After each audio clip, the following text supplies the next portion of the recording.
Unplugged, here we go. Put it in the crew, exclusive interview. Welcome to the show, let's have some fun. Sweep Unplugged starts now. Hey guys, welcome back to Sweep Unplugged. It's been a while since we've done a Sweep Unplugged.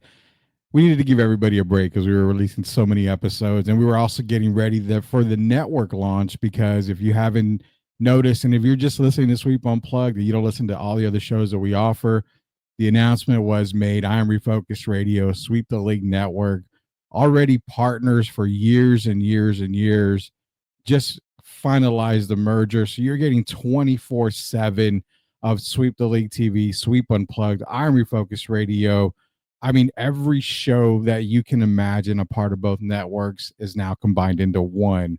So you can get us 24/7 all the time, every time. Just go to YouTube, search Sweep the League TV, search I'm Refocused Radio, hit subscribe on both of them. That way you can be in the driver's seat, just watching everything that we release content wise, including today's episode of Sweep Unplugged, where we're going to be joined by Dr. Robert J. Wolf. Now, Dr. Robert Wolf, you may think, well, we're going to talk medical again because we had some medical podcasts and we were trying to get everybody healthy for 2025, start of the year with exercise and mental health. No, a little bit different. Dr. Wolf is actually a really, really great author. He's released a book. The book is called Not a Real Enemy, This True Story of a Hungarian Jewish Man's Fight for Freedom. 4-time award winner, Nautilus Book Award, a National Indie Excellence Award, a Living Now Book Award, and a Reader's Favorite Book Award of 2023. So let's bring him on to the show here. It is Robert J. Wolf, Dr. Robert J. Wolf. Welcome, Dr. Wolf, to Sweep Unplugged. Sir, how are you?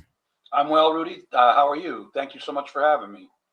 I'm doing good. It's kind of crappy because we're talking on tax day, and I'm thinking, well, the one thing on my mind is I already owe the government my arm and my left leg. How much more can the government take from me? But that's a whole nother Sweep Unplugged for us here on tax day. Well, you read my book, you'll appreciate our government versus all these other dictatorships and oligarchies that they talk about here. You guys, people that call this place an oligarchy, have no idea what they're talking about. So at least you can pay taxes. But yeah, it's kind of a little bit of a Ponzi scheme. You put in all this money over the years and you get back a fraction of it. And, we say tax returns. Oh, I've got money coming back. And that's money you paid. It's a free loan to the government, as we know. So, but look, if they get the services, I'm good with it. Let's get the national debt down and go from there. Let's see what happens. But, and one other thing, I want to thank Shemaiah too. I did his radio program with him a few weeks ago, and it was great. And he's a really cool guy, and he also helped arrange this. So a shout out to him too, because super nice. And if I remember correctly, Ohio connection too. So and being from Michigan, that's kind of cool too.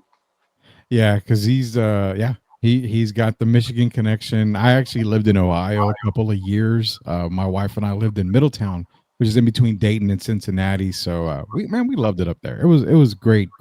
And Not a Real Enemy, the true story. Let me get the whole thing. A true story of a Hungarian Jewish man's fight for freedom. It's available, as you can see down there in the ticker right there. It's available on Amazon or at your local Barnes and Noble. You want to go out and get it right away. So we want to talk a little bit about sports a little bit, because we had a small connection. You being from Detroit, me having a few Detroit natives on the Sweep the League as host here. We're going to get into that just a little bit. Got to do the little foreshadowing there for a little bit here. But with the book itself, Not a Real Enemy, the broad question, the under the umbrella and question here that I wanted to ask you was the inspiration for the book itself. I went a little bit about your backstory, went a bit about your back history, but for everybody there that's listening to Sweep Unplugged, what was the inspiration for the book Not a Real Enemy? Great question. And it's always similar answer, but I try to switch it up a little bit. So with that answer, I've got to include the history of the book, if you don't mind. Sure. For a couple of minutes. So my mom and dad, well, the book is an adventure. It was about my dad. He was a 4-time escape artist. It's his biography. I turned his autobiography into a biography. And it's trials and tribulations of my dad's family. His parents unfortunately, they weren't as fortunate as my dad. And it's a history book. It covers Hungary from the end of World War I to the end of Hungarian Revolution in 1956, which not a lot of people know about, including myself. I didn't know a lot about the history until I went through my dad's story. So we're covering, the 20s, the 30s, 40s, and well into the 50s before my parents left for the United States, for Austria, and ultimately the United States. And that was my dad's fourth escape. They wrote the story in the 70s. They did an autobiography. They wrote the stories as though they'd happened the previous day, the way the table was set, the smells, the sounds, the crisp air, the fear, all of it. You put yourself right into my dad's place as the book goes along, and it's unbelievable how he did that. And then they turned it from paper and pencil to a typewriter to a computer, printed up the manuscript. I probably read the manuscript about 30 years ago, didn't think much of it. I'm a doctor like my dad was, a radiologist, so at age 30, I've got family, I've got a career, and so I didn't really have much time to think about it. I do remember his first escape, how harrowing it was, but the rest of it, I didn't. Amazing. My parents were sharp, and like I said, they wrote the stories as though that happened the previous day. Flash forward to 1997, my dad passes away, unfortunately. 2016, my mom passes away, unfortunately, and a historian friend of ours hands me the disc. So the story's now on a disc, and she says, "You've got to read this." Didn't think much of it at the time. Took a year to take care of my mom's affairs. Took a year to retire. I had been part-time, and I'm actually now permanently retired from radiology. We can talk about medicine on another interview if you want. I'd be happy to. Radiology and healthcare. Absolutely. Anyway, so I retired for a year. Now 2017. Never burn your bridges. 2018. A former partner of mine said, "Look, we're short radiologists. We could use some help. Can you work a couple days a week?" So I went back to ultrasound and X-ray Wednesdays and Thursdays part-time. That's the job I just retired from, and I'm done after 35 years. 44 all in with college and med school, etc.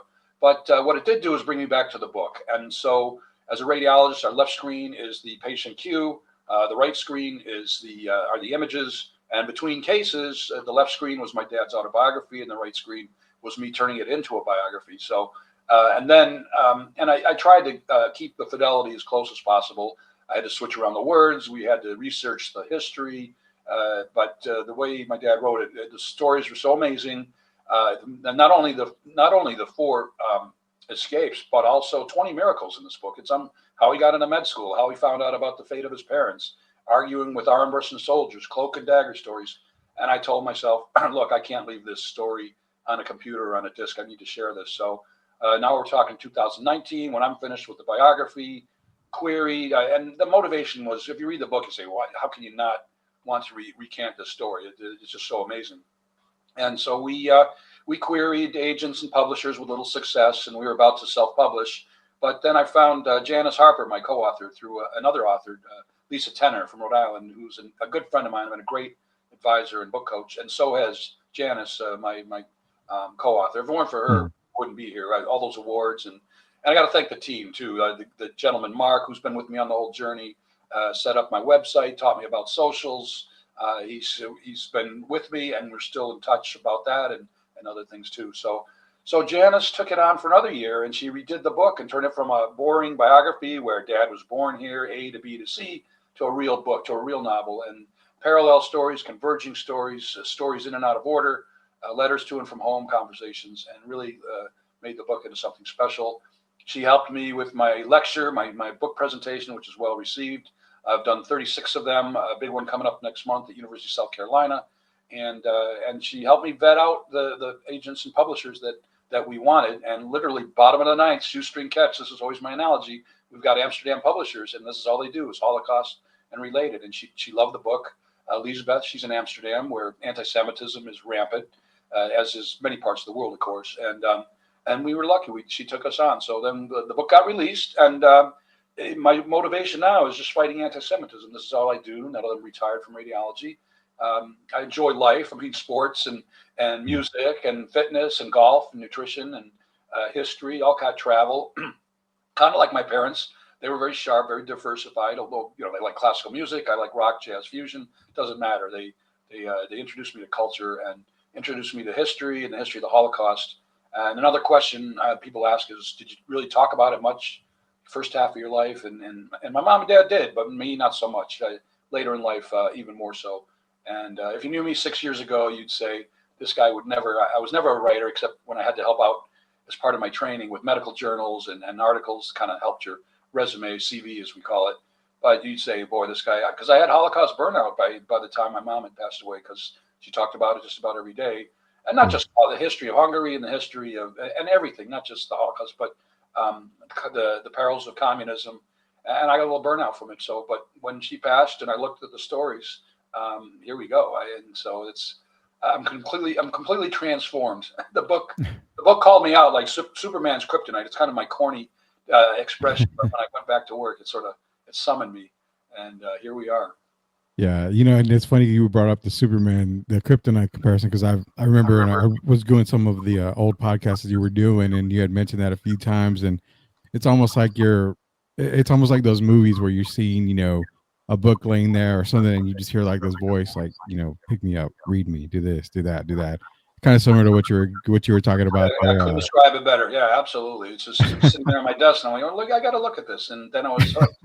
Well, there were exceptions. So I had to walk away. When I read what my grandparents, they perished at Auschwitz while my dad was at forced labor camp, and it was a miracle that my dad found out exactly what happened to them through an eyewitness months after the war. So that's a miracle anyway. But yeah, so just amazing everything that happened with. And by the way, my dad became an OBGYN and delivered 10,000 babies in the Detroit area, and that's the punchline. That's what we call redemption. It doesn't bring back the 6 million. It doesn't bring back the 50 million that died in World War II, plus countless that died under communism, including the Hungarian Revolution. But it does bring life back to the world. And jovial and jolly, no signs of PTSD. You would never know everything he had gone through. My mom the same way. My dad was less of an educator, but sometimes he was on call and delivering 2 babies a night, but loving every minute of it. But just didn't have quite the time to share more. But that was I'm lucky to be here. My dad was lucky to make it here. Split second timing, the hand of God. Like I said, 20 miracles, 4 escapes, and it was just. And I never get tired of talking about it, even though I'm talking about the same thing every day. There's a different variation. Last week it was movies, Schindler's List, and this week we were tied into sports, and next week something else. And it's just. And the great thing about this journey is meeting great people like you, people that care. People that give a bleep, it's important. And that's part of the journey. You get bad things too. You get ghosted, you get people talking smack about anti-Semitism. Yeah. I get not a lot, fortunately, because they're finally vetting that out too. But it is what it is. I think what I'm doing is important, and people that are with me on this, they agree, and I appreciate that. I appreciate that kind of support. Yeah, anytime and every time that we can support, we definitely will. Talking to Dr. Robert J. Wolf, author, 4-time award-winning author, not a real enemy, the true story of a Hungarian Jewish man's fight for freedom. Now, we got the inspiration for the book, and along the terms of the book itself, this was something I thought as well. Like, okay, obviously we've got past in world history, American history. There's a lot of different conflicts. There's a lot of different, even internal civil wars, not so much the Civil War, but civil wars, that we've seen even in today's society. The one thing that I want to ask you on this is that you came out and you wrote it, and you said it right there. You had a little bit of burnout when it came to talking about Holocaust, because your mom was talking about it, and it made me think, well, here's the thing. You talk about suppressed memories. You talk about how many people do you feel went through this but just could not talk about it? Are there very many people as yourself, Dr. Wolf, that are willing to talk about it? Then there are people that are actually, I don't want to relive that. I don't want to talk about it. How difficult is it to discuss it? Because I feel like there's a lot of people that just don't want to go through that again. I've got memories. My dad passed away, back in 2018. And it is so difficult for me to talk about it to people because I just don't want to relive that moment for me. And I'm assuming that there's a lot of other people like that when it comes to not just what the Holocaust was, but for other conflicts that we've ever experienced and they've experienced in their lifetime. I'm sorry for your loss. You bring up a great point that comes up not in every interview or podcast, but it does come up. Yeah, we don't talk about the Civil War, do we? We don't talk about the American Revolution. Mhm. We barely talk about Korea, Vietnam. Vietnam was a classic war where we had a lot of Yeah. PTSD, they say. I met some of the veterans when I rotated through medical school at the VA and elsewhere, and I felt that it was palpable. A lot of people wrote books about it. A lot of the second and third generations are still doing it, and I think that's important. And I understand how people have PTSD or wanted to suppress it. My parents' case, for example, they never taught me Hungarian. They loved Mother Hungary, but they hated Nazi Hungary and Communist Hungary, so they left. Yeah. Hence, not a real enemy. That's another explanation. But they and the other so the Hungarian Revolution itself, not a lot of people even know about. So I'm just sort of enlightening that. But and the other thing about that is there are a lot of people who didn't survive, and a lot of people that. What about the people that died the day before they were rescued from Auschwitz, or the men that died on death marches in Europe, including Hungary, that not a lot of people know about? We all know about Okinawa. So American history needs to be retaught, and so does history throughout the world, because we had a huge civil war in Israel, in Gaza, and that's going to take a long time for reparations, not only construction, but also emotional, spiritual, intellectual. And look what that's done. I mean, my slippery slope of fighting hate has gone from this to this, you know. So Yeah. I've had talks canceled because of worries about security. Truthfully, there's apathy about anti-Semitism. There's apathy about hate because, for one thing, we don't have, like the Nazis did, we don't have armored cars and jeeps and those ugly flags, Hamas, let's say, in the streets of Miami or San Antonio or New York. If we had that, it'd be a different conversation. So thank God for, so far that's not happened. I'm just doing it. I feel like it's my charge. It's my mission now. And I think it's just too important to let go, especially now. But yeah, a lot of people that didn't survive. And I mean, not only the ones that might have passed a week or two before they would have been rescued, but the people that died of malnutrition and other diseases, not just the ones that were burned, and the forced laborers. Only 5% of forced laborers survived in Hungary, and most of them. And my dad was on the run and in hiding, and when the war ended, so he wasn't one of them. But only 5% survived, and most of them were treated like prisoners of war, even though they were unarmed through World War II and shot at by Hungarian planes and on and on and on. So survivors, yeah, and I understand why people don't want to share it. Some people didn't document the history like my mom and dad did very meticulously. So there's all kinds of reasons. I can't get into everybody's head, but I can understand why. I always ask myself, and I share this with the audience. I don't know how I would have gotten through everything my dad did. I don't know how most Americans would.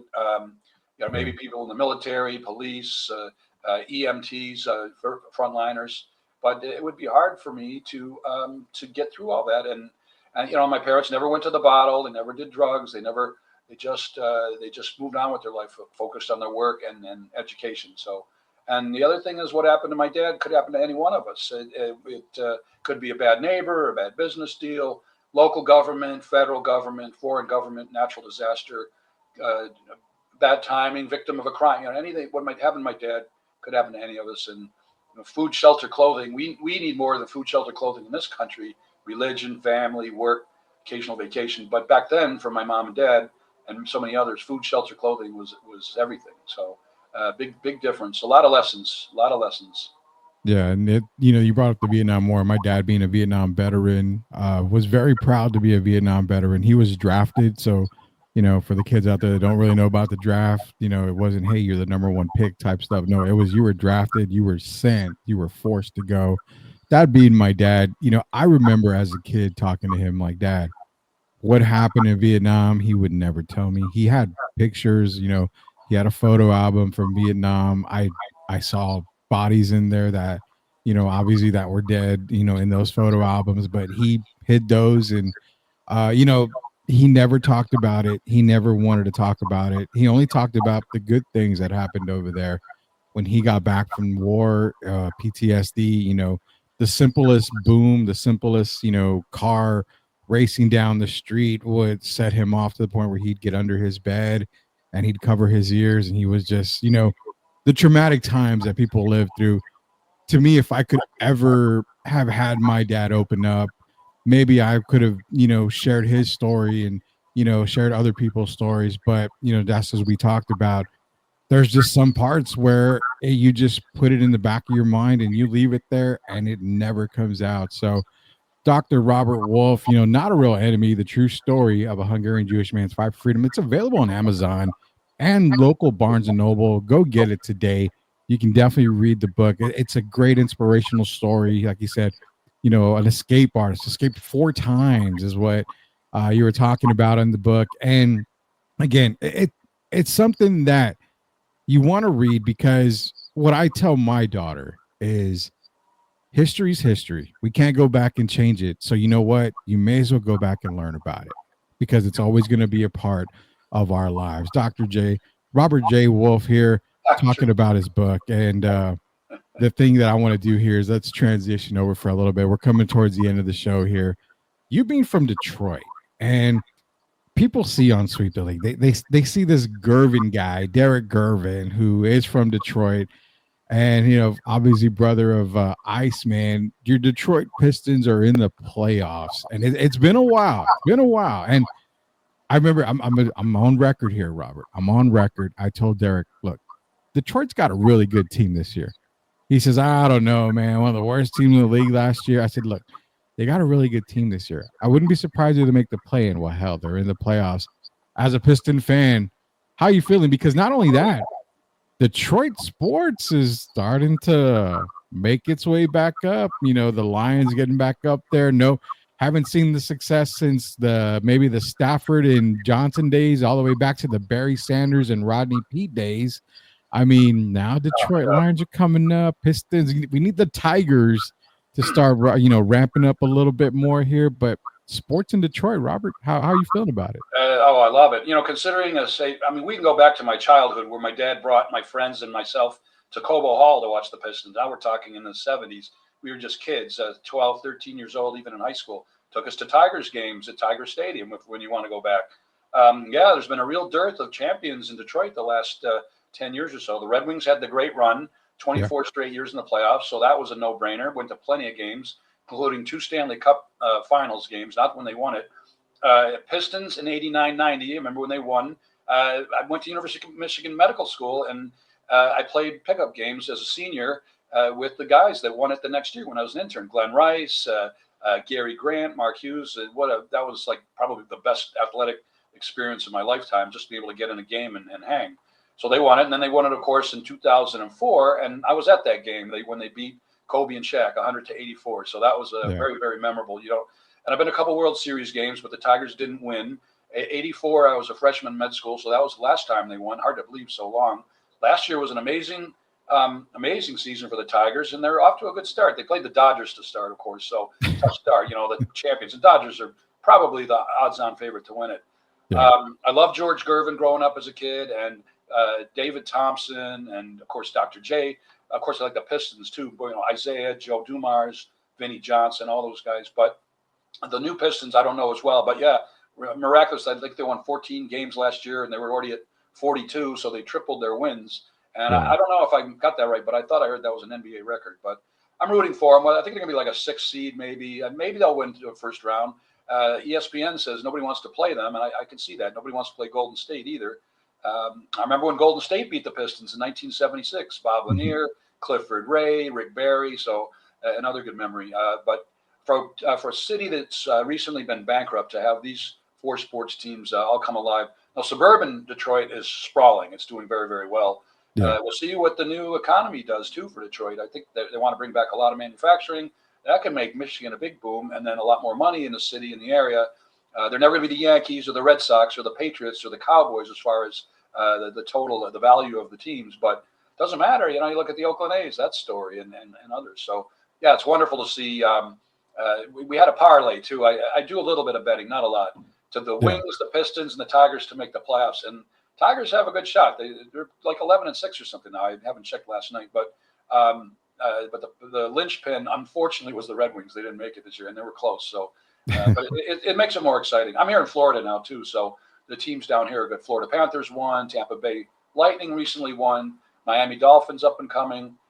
Miami Heat, I think they're going to be on their downslope for a while until they they replenish.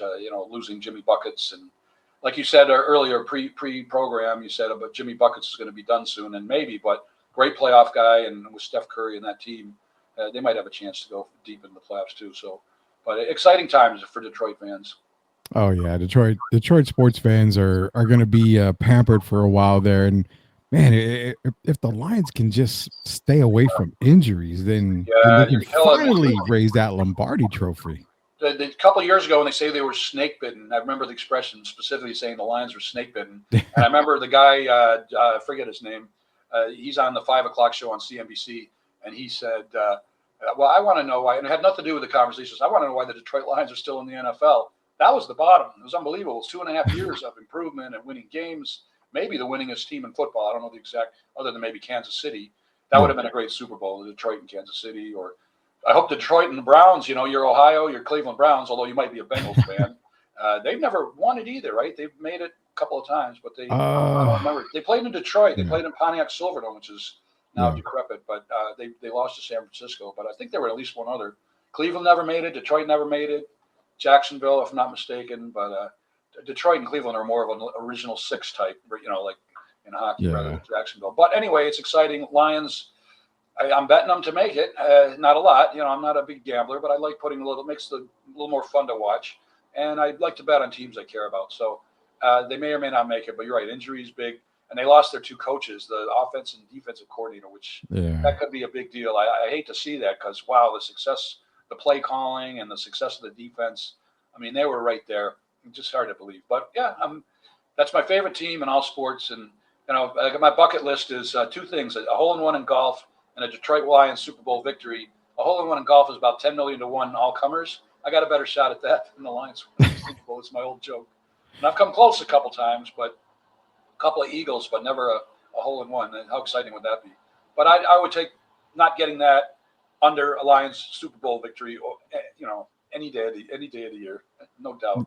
Yeah, it's kind of crazy because I'm a diehard Atlanta Falcon fan. I have been forever. It goes back to my dad's roots with Tommy Nobis being Mr. Falcon. He played, he plays high school football at Jefferson and San Antonio. So my dad was a really big fan of his. I became a Falcon fan when I was a kid, and I pretty much have summed up, I'm never going to see a Falcon Super Bowl win. They've been twice. They had the Patriots all the way up until, the end there, 28-3. You'd be surprised how many 28-3 comments, especially on March 28th, that I get across all social media, because fans don't forget about the Falcons' demise in that Super Bowl. And I'll never forget that. No, and the Patriots got it handed to them by the Philadelphia Eagles. I forget whether it was before or after, but look, the Patriots were like the Red Wings for 20 years. They were the dynasty. So they had Tom Terrific, they had the best coach in the league, and they were surrounded by great players both sides of the ball. So no doubt about it. I wouldn't mind seeing Atlanta win it. I think the other loss was to Pittsburgh, if I'm not mistaken, and that was in Detroit, if I'm not mistaken. Now I'd have to review that, but maybe not. But Steelers have another great tradition. Patriots, Steelers, San Francisco, of course. Yeah. A few, even the Giants, arguably. Washington Redskins, or what are they now? The Washington Commanders. The Commanders now. Who beat Detroit, who punched them out of the playoffs. And I hate that division. Detroit usually plays the Giants tough and Cowboys tough, but they always, for whatever reason, they struggle against Philadelphia and Washington. But Atlanta, Detroit in the NFC Conference Final, Detroit and Cleveland in the Super Bowl, I'd be happy. I'd try to go to that if I could. That would be an if amazing. Detroit were in the final. Yeah, I'd be amazing. I mean, any of them. A team that's never been new blood. Detroit Buffalo would have been good, but Buffalo's been, but of course they've never won either. The Toronto Maple Leafs of the NFL. Yeah, it'll be definitely would be fun to see a lot of that happen. Dr. Robert J. Wolf, again, you want to go get his book, Not a Real Enemy: The True Story of a Hungarian Jewish Man's Fight for Freedom. Before we go, we normally do this. We're doing this lately. A lot of people love it. The Sweep Unplugged top 5, and let's cue the music here a little bit here. So, I'm a little birdie told me that you're somewhat of a foodie.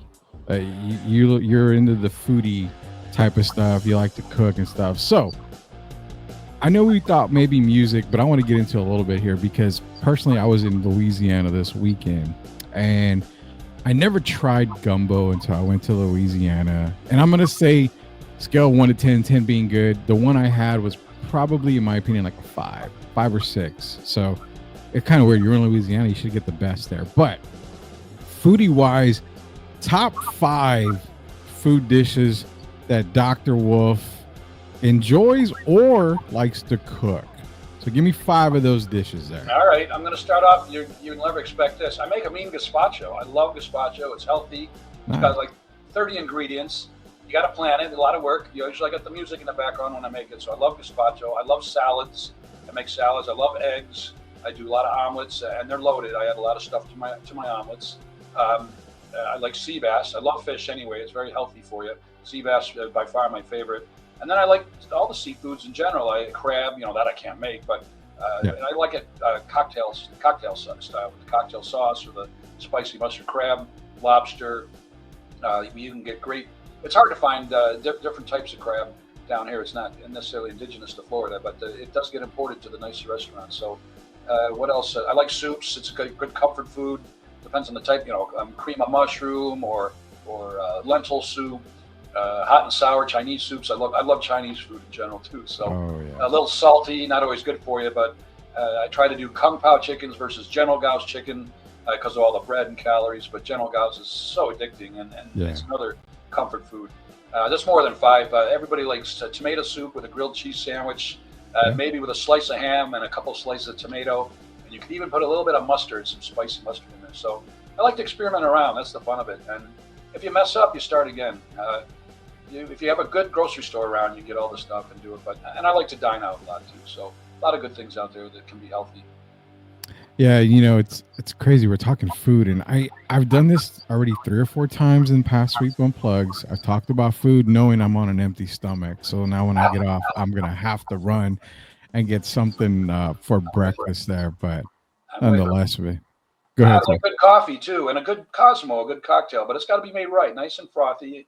I don't drink a whole variety of things, but when I don't go out, and people know me. That's respect too. I don't even have to ask for the cocktail I want, and then they even know what food I want. Then that's really cool. He said the usual. I'm like, yeah, how's it going? That's respect, and with a big smile on their face. So I agree with you too.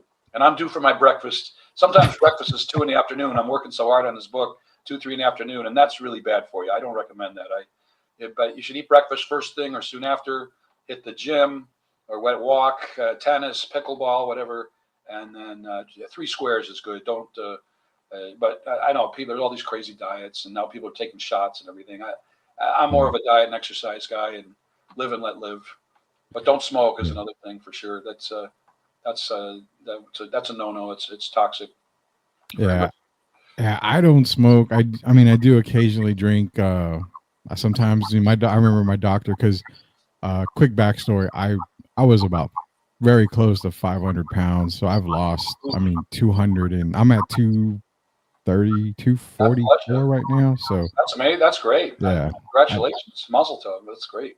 And I didn't do shots. I just walked. I exercised. I ate right. So I've lost a lot of weight. I've gained since I've moved to my house out in the Seguin area. I've gained about 30 pounds because I don't have a regimen, but I'm okay with it. I can actually get back to where I was. But, the thing with that is you're right. It's just about walking. It's just about being active. And that's what I really want to do. Be active, get in shape for my daughter because she's growing up. She's starting to play sports and awesome. I got to be able to do that. So absolutely. The sedentary lifestyle, that's the problem with all our technology, including podcasts and television and writing books or whatever you're doing. It's part of it. So you got to make time for yourself. No doubt about it. It's very important. Always. And kudos. Always. And what's important is that they got to go get your book. It's available at Amazon. It's available at local Barnes and Nobles. It's Not a Real Enemy. The True Story of a Hungarian Jewish Man's Fight for Freedom.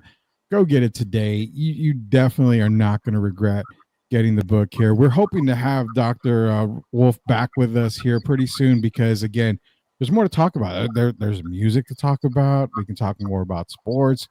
We can get into other aspects of the book as well. But as I was saying earlier, man, time flies when you're having fun on the podcast. So Dr. Wolf, can you let everybody know where they can get a hold of you? That way, if they have any questions regarding the books or they want to maybe talk to you about the book, get some insight, where can they get a hold of you? Well, I give people my phone number if I didn't think, but I'm at Robert. I'm at Robert at robertjwolfmd.com. That's my email address. My website is robertjwolfmd.com.